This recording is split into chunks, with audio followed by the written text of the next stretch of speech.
தஞ்சாவூர்ல இப்ப இருக்க அரண்மனை நாயக்கர் காலத்துல கட்டப்பட்டது, பின்னாடி வந்த மராட்டிய மன்னர்களால் விரிவுபடுத்தப்பட்டது. அப்ப ராஜராஜ சோழனுடைய அரண்மனை எங்கே? ராஜராஜ சோழன் இறந்த பிறகு அவருடைய மகனான ராஜேந்திர சோழன் ஆட்சிக்கு வராரு.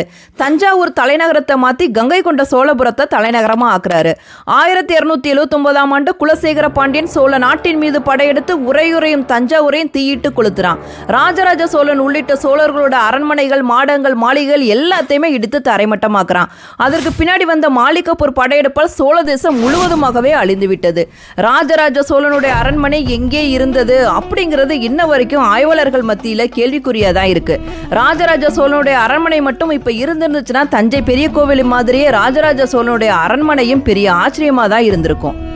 சோழர்கள் கால அரண்மனை தஞ்சை பெரிய கோவிலுக்கு வடமேற்கே உள்ள சீனிவாசபுரம், சிங்கப்பெருமாள் குளம், செக்கடிமேடு போன்ற பகுதியில தான் இருந்திருக்க வேணும் அப்படின்னு தொல்லியல் ஆய்வாளர்கள் கருதுகின்றனர்.